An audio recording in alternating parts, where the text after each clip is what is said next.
আপনি পয়সা দিয়ে কিনে খান তাও মজা লাগবে না। এত গাছ কেন মারা যাচ্ছে? এটা বাচ্চা এই যে গাছগুলি আছে, যে ছত্রাকগুলি আছে, এই যে ফল পাড়া, এটা আমাদের আপাতত মেইন টার্গেট না। আপাতত হচ্ছে আমাদের মেইন টার্গেট এই বাগানটা পরিষ্কার করা।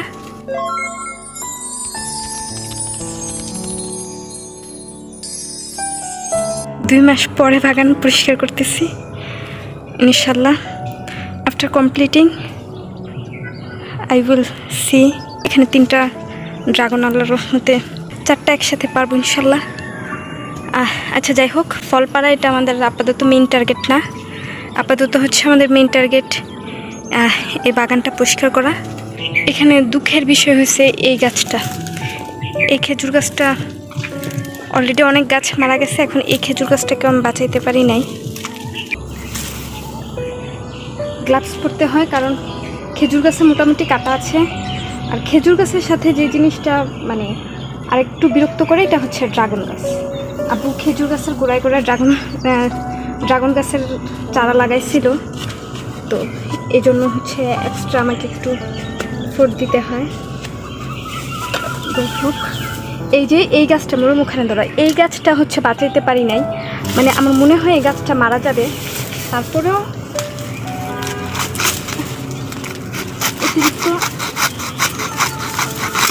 অতিরিক্ত বৃষ্টির কারণে তারপরে এই গাছগুলি খেজুর এগুলি ক্লিন করে রাখতে, এগুলি আমরা আগেই জানি, যদি আমার অভিজ্ঞতা কম।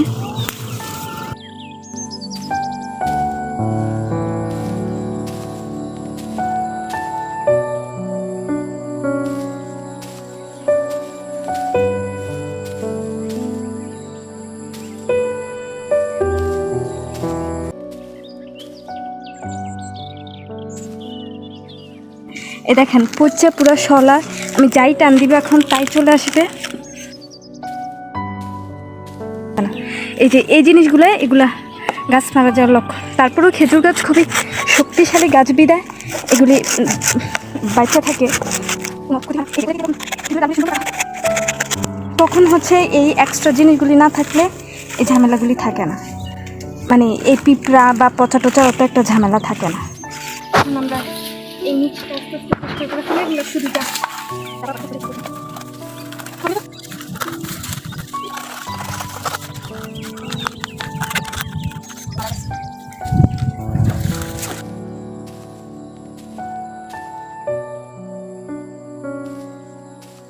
এই যে এগুলি পরিষ্কার করে কিভাবে বা কী বিষয় সেগুলি আমি জানি না, এগুলি বাবা জানতো। বাবার সাথে আরেকটু সময় দেওয়া দরকার ছিল।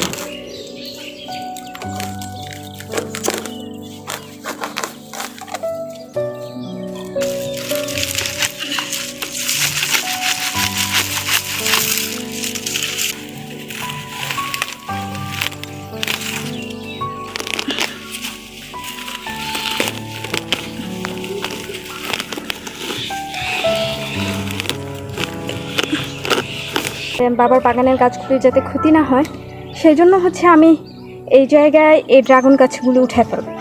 যদি বাঁচবে, অন্যথায় আমার খেজুর গাছের চাইতে আমার ড্রাগন গাছ কখনোই বেশি না। হ্যাঁ, আস্তাগফিরুল্লাহ, এখানে ফুল আছে, সরি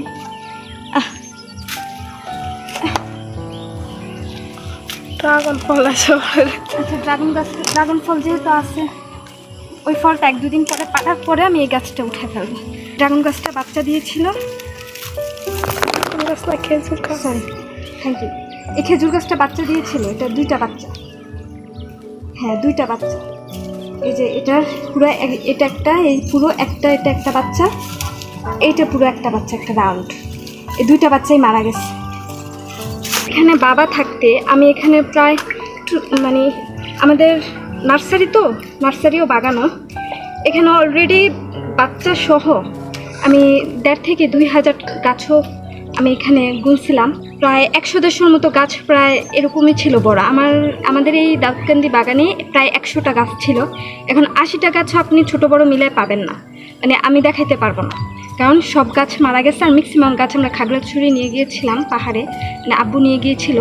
এখানেই যেহেতু বাগানের এই অবস্থা, খাগড়াছড়ির পাহাড় এখনও আগের জায়গার মতো আছে কিনা সন্দেহের ব্যাপার, যাওয়া হয়নি এখনও, ইনশাল্লাহ যাব। যাই হোক, আমি জাস্ট দেখাতে চাচ্ছি যে যেখানে আমার বাগানে আমি লাস্ট ডিসেম্বর 80টা গাছ গুনছি, আমার মনে হয় এখন যেহেতু এখানে একটা গাছ মারা গেছে, এই গাছগুলির অবস্থা খারাপ, আল্লাহ যাতে হেফাজত করে। আমার 70টা গাছ যদি আমি টিকাতে পারি আল্লাহর রহমতে, তাইলেই আমি সাকসেস ইনশাল্লাহ। মানে আমার বাবার এই স্মৃতিটা ধরে রাখার জন্য জাস্ট এত কষ্ট করছি। কারণ এটা হচ্ছে আমাদের বাগানের একমাত্র ছেলে খেজুর গাছ। এমনকি আপনি যদি মেয়ে খেজুর গাছে যদি ফল ধরাইতে চান, আপনাকে অবশ্যই ছেলে খেজুর গাছের ফুলটা নিয়ে মেয়ে খেজুর গাছে পরাগায়ন করাতে হবে। তার মানে এটা আমাদের লক্ষ্মী গাছ। এই জন্য বাবা এটার মধ্যে রাজা 1 লিখে রাখছে। যেহেতু আমরা ফার্স্ট এটারই ফুল দেখছিলাম, এমনকি এটা একটা ছেলে গাছ ছিল, তখন আমরা একটু মর্মাহত হয়েছিলাম। ছেলে গাছ যেহেতু ফল ধরার কোনো সম্ভাবনাই নাই, কিন্তু এই ছেলে গাছ ছাড়াও কিন্তু আবার আমাদের ফল ধরানো সম্ভব ছিল না। তো তার জন্য এটাতে এরপরে আর ফুল আমরা দেখি নাই। মেয়ে গাছও একবার ফল দেখছি, এটার পরপরই মেয়ে গাছে হচ্ছে একটা ফল আসছিল। আমাদের একটা ছেলে গাছ একটা মেয়ে গাছ অলরেডি চিহ্নিত হয়ে গেছে। এটা আছে। আমার বাবার টার্গেট আরও বড় ছিল, এই টার্গেট ফিল আপ করা আসলেও সম্ভব না এখন। একটু কষ্টের কাজ, কিন্তু আসলেও মজার। যখন ফলটা ধরে, এত কষ্ট করার পর যখন গাছের মধ্যে আপনি ফল দেখবেন, বিশ্বাস করেন আপনার একটু কষ্ট লাগবে না। তবে ওই যে আমার আব্বুর একটা ইন্টারভিউতে বলছিল, যদি নিজে করো কাটার গুঁতা খাও তখন একটু স্বাদ লাগে, টেস্ট লাগে। ঠিক এমন আপনি যখন কাজ করে কোনো একটা সাকসেস দেখতে পাবেন, আসলেও হচ্ছে আপনি এনজয় করবেন, খুশি লাগবে। কিন্তু এই ফলটা আবার আপনি রেডিমেড খান, আপনার এত মজা লাগবে না। আপনি পয়সা দিয়ে কিনে খান, তাও মজা লাগবে না। It's true, really true. এই ড্রাগন গাছ আর খেজুর গাছ একসাথে, আমার কাছে খেজুর গাছের কাছে ড্রাগন গাছও কিছু না, আর পেয়ারা গাছ তো আর আগেই না।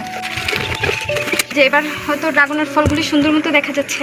এই পুরো ভিউটানো 3টা ফলে, এই ড্রাগনগুলি খাওয়া শেষ হয়ে গেলে আমি হচ্ছে এই ড্রাগন গাছদের এখানে উঠে ফেলবো এখান থেকে। এই খেজুর গাছে 3 তলায় তো আমার 11টা খেজুর গাছ আছে অলরেডি। একটা মারা গেছে, মোট 12টা খেজুর গাছ ছিল, ছোটোটা ছাড়া। এই খেজুর গাছ ছাড়া কোনো ড্রাগন গাছেরও, মানে খেজুর গাছের গোড়ায় ড্রাগন গাছ এখানে স্থান পাবে না। আমি যদি সাইডে করতে পারি তখন করব। ফুলটাকে পরাগায়ন করা হয় নাই। যখন ফুল হয় তখন হচ্ছে এই যে ড্রাগনের এই 2 পাশ থেকে এভাবে ধরলে এই জিনিসটা এভাবে উঠে আসে। তবে এই জিনিসটা ফেলাই দেওয়ার সবচেয়ে উত্তম কাজ, কেননা এইখানে যে ফাঙ্গাসগুলি আছে, যে ছত্রাকগুলি আছে, এই জিনিসটা আর আমার ফলটাকে অ্যাটাক করলো। এই জন্য সবসময় ড্রাগন গাছের ফুল পরাগায়ন করার পরেই এটাকে জাস্ট এভাবে 2 পাশ থেকে একটু টান দিলে এটা উঠে চলে আসে।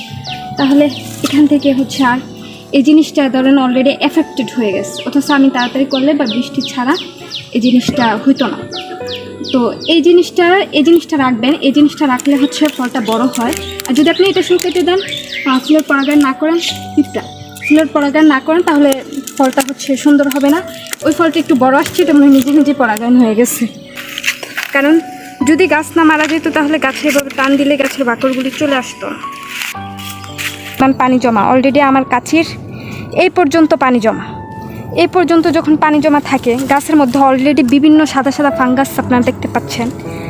এত বড় বড় ঘাসগুলির জন্য এক্সট্রা রোদ্রের আলো পাচ্ছে না, নাহলে এটা শুকায় যেত, পানিটাও শুকায় যেত। জাস্ট ঘাসগুলো ক্লিন করলে।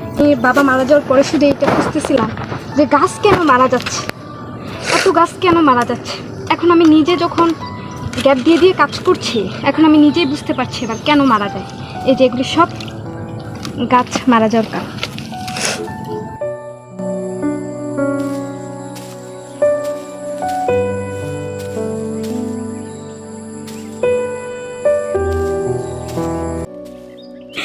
আমি খুব খুশি হই যখন এই ধরনের সিচুয়েশন দেখি। প্রতিটা গাছের বাচ্চা এত সুন্দর। আমি যে মেয়ে গাছে ফল ধরার কথা, এই মেয়ে গাছে গত বাবা মারা যাওয়ার পর 2 রাউন্ড গেছে, ওই মেয়ে গাছেই ফল ধরে নাই। আর এগুলিতে ফল ধরা তো অসম্ভব ব্যাপার, কারণ খাদ্যের অভাব হোক, যত্নের অভাব হোক, যে কোনো কারণে হচ্ছে গাছে আমরা ফল ধরাতে পারি। তো এই নিউ গাছগুলোতে ফল ধরানো আমরা জানি। এই গাছটা মেয়ে গাছ, ওই গাছটা মেয়ে গাছ, তারপরেও হচ্ছে আমরা এখানে ফল ধরাইতে পারি নাই। আর এগুলি তো নতুন গাছ, বাবা ফল ধরাই দিয়ে যাইতে পারে নাই, আল্লাহ দেয় নাই।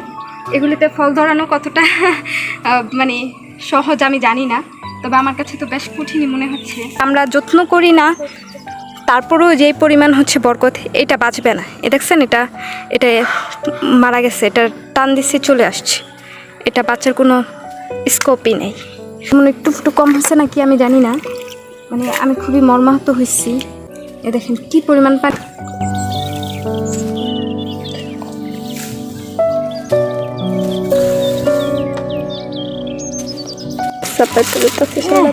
কত কষ্ট করে এক একটা কাজ বাঁচানো লেগে। হ্যাঁ,